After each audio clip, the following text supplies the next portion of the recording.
Okay, so what are we doing today, man? So it's our first video, and sorry for this late video. We are putting together Judgment of Paris in California version, and you two have been judges before, correct? The Judgment of Paris took place in 1976, was put together by Steven Spurrier, who's passed away a year or two ago. Was a very good friend, wonderful wine guy. Oh, you met him before? Yeah, I knew him okay. well. And the Judgment of Paris compared Bordeaux's, for red wine, versus California Cabs, and then there was a white wine section as well that compared white Burgundy with California Chardonnay. And the California wines did surprisingly well. And so that caused a bit of stir, and the judges, by the way, were all French judges. Right. But since that time, right, that was a long time ago, almost 50 years ago, right? And since that time, the styles of wine, both in California, Burgundy, and Bordeaux, have all changed dramatically. But we're going to do a version of that right now with California Cab versus Bordeaux. Right. Anything to add, Peter?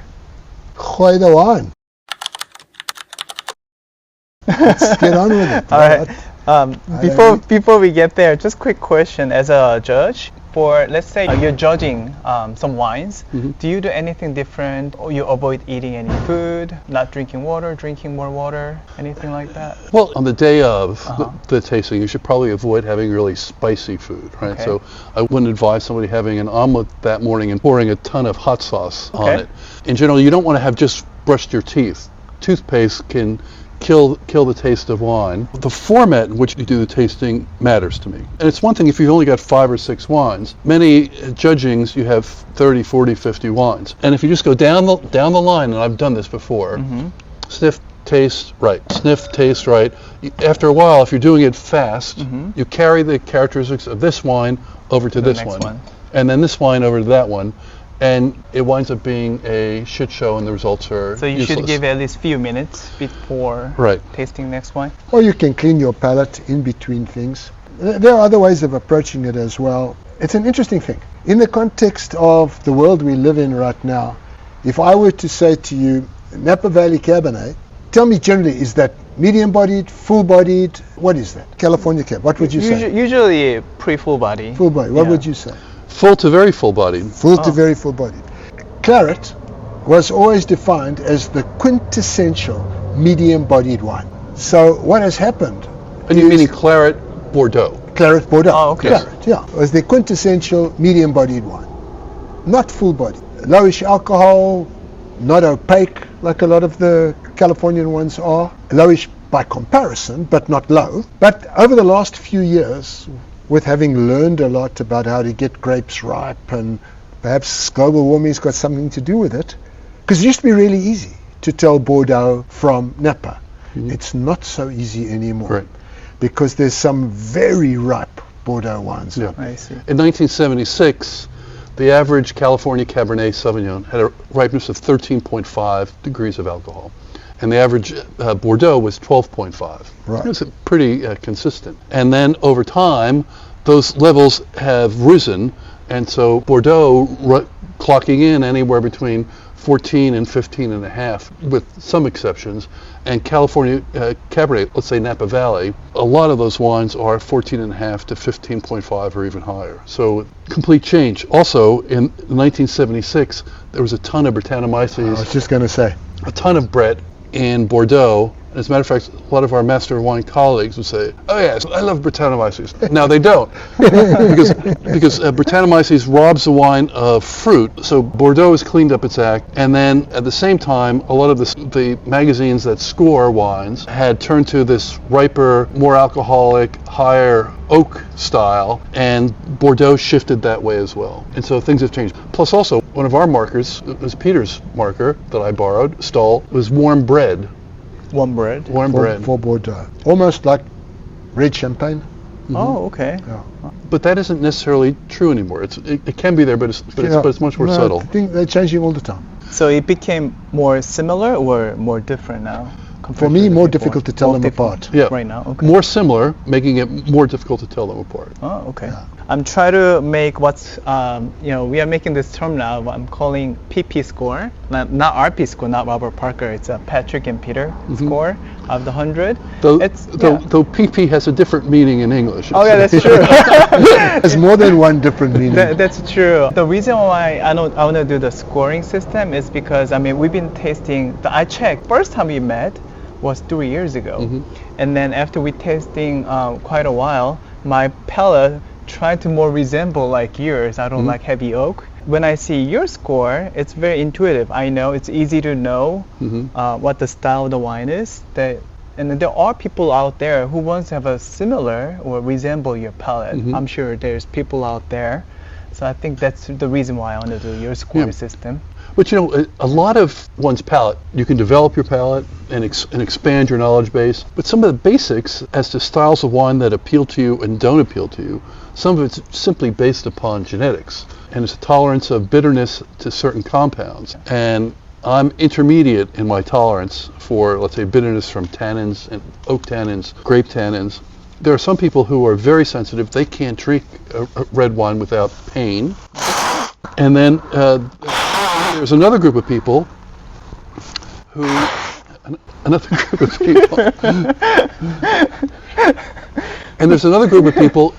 are insensitive to the bitterness found in heavily extracted red wines. And for them, they taste a red wine that I say, oh, that's bitter, it's harsh, it's painful for me. Right. They taste it and they say, oh, the tannins are soft and the wine is plush and there's really ripe fruit. So they're tasting completely different things. It can be trained as well, because I used to really like heavy oak and then a lot of tannins. But right now, I don't like those ones. But have you figured out why? No, I do not. So Maybe I'll tell you why. When you first start to get to wine, you go from sweet dry and you end up, sweet white to, and you end up with dry red. And all the levels and steps in between. And then you start to believe a lot of what you read, that is, if a wine is really good, it's seriously extracted and it's got 200% new oak and all the rest of it. And then when you taste a little bit more and you realize finally that wine is not for sipping, wine is for drinking, for matching food, for doing various other things, you suddenly realize that, well, not so suddenly, but it dawns on you that good manners in a wine is very, very important. Blockbusters might do well in blind tastings or in tastings, but they don't do well on the table. And when I taste wine now, I don't ask myself, what does it taste like? I ask myself, which of these bottles would I like to drink the last glass? And there's two different ways to looking at it.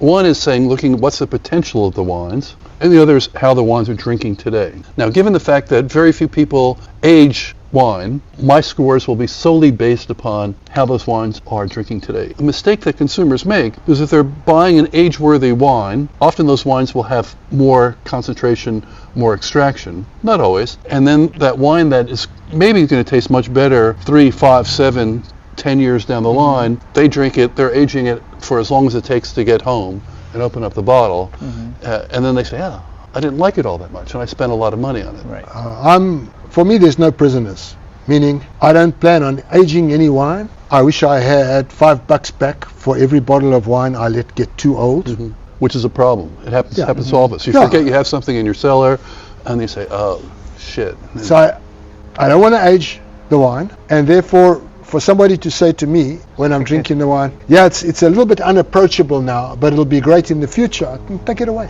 I want wine that tastes good now and will age. You know what it's called? It's called balance. And a wine that is balanced on day one will stay balanced. And a wine that is not balanced on day one, I personally believe, is not about to sneak into balance 5 years later. We live in a golden age of wine. Never has wine been better, more prolific. Unfortunately, it's expensive.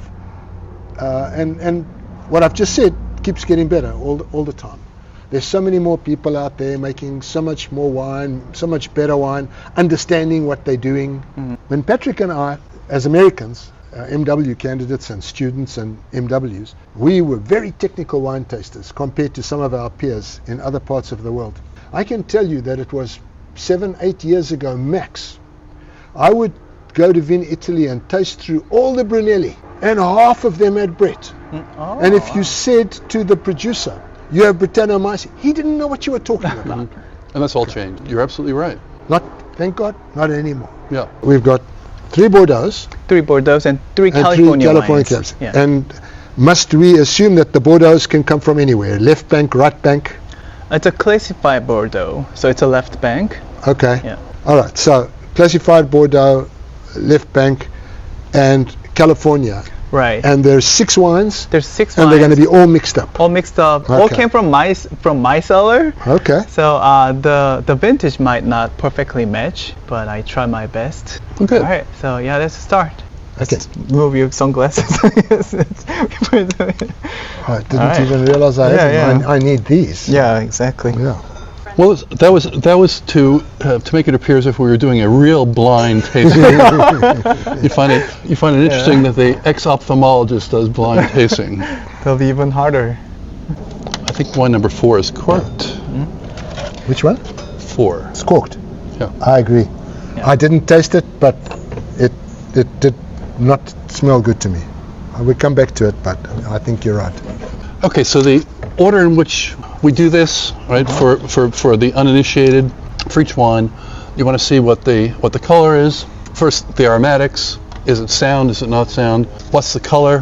Color's going to give us an idea. A 100% Cabernet Sauvignon wine is going to be darker than a blended wine that has Merlot and Cabernet Franc. Then we want to taste it. Tasting for alcohol level, body, acidity, tannins, balance, flavors. And then, Peter, what are your markers for Cabernet Sauvignon? Classic markers that they always used to talk to us about is cassis, blackcurrant, cedarwood, cigar box. I always found also there was something a little bit like gunpowder, cordite, but not sulfur dioxide, something within the wine itself. Definitely on the black fruit side, and depending on where it's from, sometimes a little bit of green, capsicum, that kind of thing. But the main characteristic typically is black berries to me. Black and green olives, more likely black olives. Yeah, also sometimes you can get violets and also cherry. I find some of the riper ones. And then what you don't want to have is what I call a Cabernet. And the Cabernet, as a nod to Amarone, where they have dried grapes, Right. if you leave the grapes on the vine too long and they become shriveled and raisined, the wine starts tasting like a raisin wine, which to me is not what I want to drink. No, I agree. Okay. All right. First off, you get young tannic wines, and then they've not been decanted. In many judgings, or certainly on the Master Wine Exam, all the wines are decanted. On the MW exams, this way people can pour, and they're all one bottle type. But when the wines come fresh out of the bottle, I actually double decanted. Oh, you did? Yeah, I Oh, did. that's right. Okay. So I poured into decanter, I pour right back okay, in. great, So it was worse. wonderful, wonderful. This is a better version of them. Than what they were. Yeah.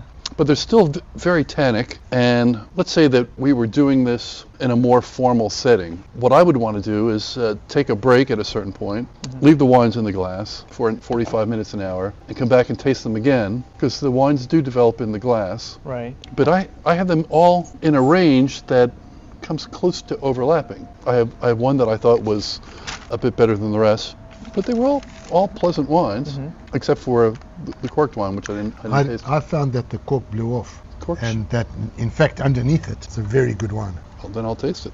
It still smells corked to me. Okay, I'll take one for the team. Is it better on the palate? It is, but I still think it's corked. Okay.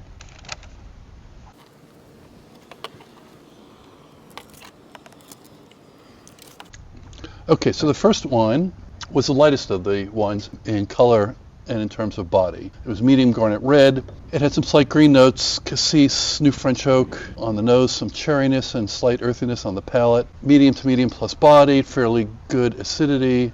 Alcohol level 14-ish. The tannins are somewhat firm. Good to very good balance. Good plus length. And I'm in that 92 to 94 point range. I liked it a lot less well than you. I found it was gentle coffee chocolate on the nose. It was relatively light. Very powerful entry, very tannic. I found it a little bit hot. And I just tried to love the wine, but I couldn't. I really battled with this one because everything about it said to me, you know, the lightness, the this and that it's probably Bordeaux, but I couldn't get there. I scored at 88. I thought this was a Californian wine because I found other things here that I thought were more what Bordeaux would be like. But if it is a Californian wine, I mean, the ethos of Bordeaux is all over this. Yeah. Yeah. Okay.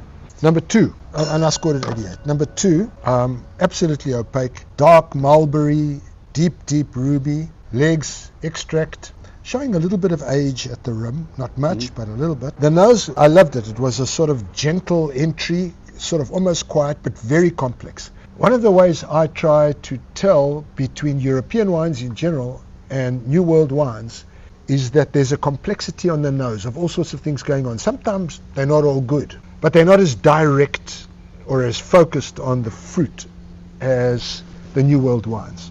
This one I found was one of those, that there was more complexity here, a bit of the warm bread that I talk about. On the palate, good fruit, big tannin. Having said what I said earlier, it still needs a bit of time. Right. Not that the balance is bad now, but it still needs a bit of time.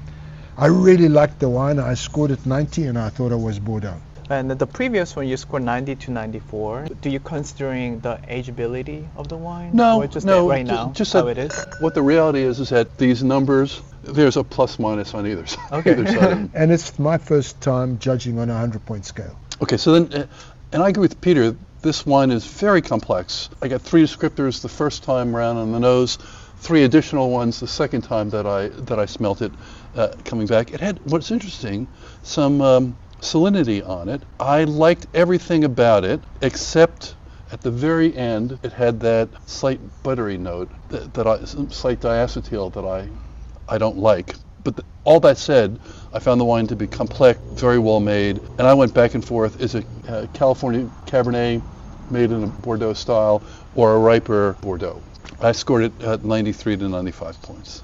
I do the third one. Yes, third one, yes. Okay, so this one, again, another purple garnet wine with the rim clear. It was a bit muted initially on the nose. Then I got cherry more so than oak, slightly green on the palate, leather, cocoa, full-bodied, full-bore alcohol, 14.5 or higher, full tannins, astringent tannins. This is by structure, Van der Garde, a wine that probably should be aged for a little bit to calm down, though it had good balance and good length. I'm in the 91 to 93 points in this wine. I got a bit of age again, opaque in color, dark, cherry, mulberry, lots of black currant on the nose for me. The palate structured, medium-bodied, resolved tannins until the end when they became quite astringent. Mm-hmm. A gentle wine, but the medium body in that, I didn't pick up, the warm bread. I thought this was Bordeaux, and I scored it 90 to 91. And retasting it, I get some leather on there and maybe a hint of warm bread. I think it's Bordeaux as well. Oh, okay. Number 4. It's me, Yep. right? There was a little bit of TCA. I picked it up when I nosed them first. When I came back and I agitated it, it went away. It might not be TCA. I mean, the cork was discernible, but not necessarily TCA. It looks younger than some of the others. It's very, very dark. It's opaque. And in the beginning on the nose, the first time I nosed it, the fruit was struggling a little bit to overcome that character. But when I agitated it more, it was much better. And now it's very black currant, woody, structured, and the palate, not surprisingly, better than the nose because of the slight bit of cork. I found it very New World, very Californian. It's a full-bodied wine. Quite pleasant. I scored it 90. I have similar bits, though again, I think it's flawed in that it's slightly corked. If I get this in a restaurant, I would send it back. That all said, for a slightly corked wine, there are a lot of nice things about the wine. It's got complexity, it's got richness, it has power, but the fruit balances out well with the tannin. So I'd probably be in the 90 to 92 points on this one. But again, if I was in a restaurant, I would send it back. So I think that in a way scoring it isn't fully fair to the wine because it may be better. Yeah, so we move this one from the point. And then I do number 5. Yes, sir. This was perhaps my favorite wine. Again, garnet purple, some clearing at the rim. I got many different descriptors. I got cassis, lead pencil, oak, black olive on the nose, a slight green note on the palate, but pleasant. Cherry, some leather, spice, full-bodied, alcohol 13 to 14, firm tannins, but I thought the wine was very well balanced, very good length. I gave it 96. 6. I agree with Patrick on one thing. It's my favorite wine of the flight. Opaque, purple, inky, again mulberry, less aged than some, quite a big extract. And again for me, most of them have been quiet entry. I got that bready character and a little bit of breathlessness. When I describe something as breathless, it's either a hint of Brettanomyces or a bit of reduction. For me, I'm going to call it a bit of reduction. But a very well-mannered, lovely, handled the tannins. I really liked the one. I thought it was Bordeaux. And this is my favorite one. I mean, how do you score this one? 94. 94. That's a very generous number. All right, so number 6. So this one was, again, opaque, more color than some of the others. As if it had a little bit more age. It was sort of black with a tinge of brown almost to it. Not the ruby red. There's a sort of black garnet kind of character. It just looked older than the others. This one, to me, had some VA. I picked it up on the nose when I went through them at first, and I picked it up again. A lot of oak, again on the nose, and slightly sweetish on entry, which is almost never a thing in Bordeaux. I found it a bit 1D, though serious. VA again on the palate. This is my least favorite wine. I thought it was Napa. 87 I scored it. Or if not Napa, not Bordeaux. When you say the sweet entry, could it be coming from the oak that they use? I'm not sure. Sweetness generally comes from high alcohol, although I didn't find the wine particularly hot. Sweetness can come from all sorts of things, stuck fermentations. When I was growing up, it was one of the ways we recognized South African wines, even dry South African wines in blind tastings. Somehow or other, they just had this slight sweetness to them. They don't have it anymore. Because they finished their fermentation. So. What's interesting on this one, and I'm not going to go through everything that I found, it's very similar to yours, but I did put in sweet entry, and I also put in slight VA bite. So there were pleasant things about the wine. I agree, it's my least favorite. When I get volatile acidity and the sweetness, 88 points. Now, there are times that producers will leave sweetness, have some residual sugar in the wine. And the reason being is that if you have firm tannins give you bitterness. Pharmacists had to get rid of bitterness in a children's elixir. You use sweetness. Sweetness. So sweetness inhibits bitterness. So there we are. All right. Should we see what it is? For one, right? Did you score number 6? 88. 88. Did you score number 6 as 87. well? 87. I mean, Huh? word. Oh yeah, I gotta go. Yeah, sorry, I totally missed it. All right, so number 1 is Heights. Heights Cellar, 2018. It's Napa regular Valley. Heights, yeah. Yeah, Mhm. that's 18 all was I a had. very good vintage. Heights just didn't cover themselves with glory here. Number 2. Number 2. Dun, dun, dun, dun, dun, dun, dun, dun. Here you go. Chateau d'Armagnac, 2020. Oh That's my fifth growth. All right, number 3 is Chateau Lascombe. Mhm. From Margaux. That's from Margaux. That's a second growth. 55% Cab, 40 Merlot, and then 5% Petit Verdot. That's a nice one. But that one needs some ages, don't you think? Yeah. All right, number 4 is Stag Sleep, Artemis. And the year on that? 2021. That's the one that you said it's corked, right? Yeah. The funny thing is I got this from the winery, actually. Yeah, well, you can, yeah. you It can doesn't matter where you Yeah, get it from. exactly. 5, Chateau Leoville Barton, 2020. And this is a second classified Bordeaux. The last one, your least favorite, compared to the other ones, is the Rich Cabernet Let's see. Sauvignon, 2014. 14. I'll tell you the so- story. Okay. That's what I said. I said it looked older than the others. I've gotten every vintage of Montebello except for the 14. And the reason being is I was up there and I tasted the Montebello, and the Montebello had some VA on it. The estate is now having some VA. So I think that was an off vintage for them. The one California wine that I did like was the corked wine, which is the Stag's Leap. I thought that was really good. Well, that was fun. Alright, Got a yeah. bed. You got all the regions right. I did. Yeah. Yeah, well good done, job. Peter. Yeah. Let's talk about for a minute about quality. Right. Yeah, no, this is about how do we tell quality. Yeah. And so quality is based upon a number of things. There's complexity. And what complexity means is having having somebody grind metal behind me. That's giving me complexity up my fucking ass right now. What gives complexity? Pardon the grinding. Complexity, layers of flavors, but layers of good flavors, right? You could have lots of flavor and layers of flavor, but bad flavors. Oh right? yeah, no. Right. Some of the most complex wines I've ever tasted have been in the process of going off. Right. Yeah. And so quality, we mean that there are ones that can be of high quality and ones that can be of low quality as well. We also look at power versus elegance. Mm-hmm. Either one can give you quality. Ideally, with Cabernet Sauvignon, you'd like to have some combination of some power along with some elegance. Balancing the fruit versus the alcohol and the tannins. If the tannins overwhelm the wine, that decreases the quality for me. On the other hand, if you had a Cabernet Sauvignon that had very few tannins, very little astringency, that would be out of balance as well. And then we want to look at length of finish. How long do I have flavor? The more flavor I have, the better, the higher the quality of the wine in my book. And so for me, and this is kind of a personal thing, I mean, obviously this is not about me, but this is a personal thing. Some people like power and punch. Okay, the difference between typical French cuisine and New Orleans cuisine.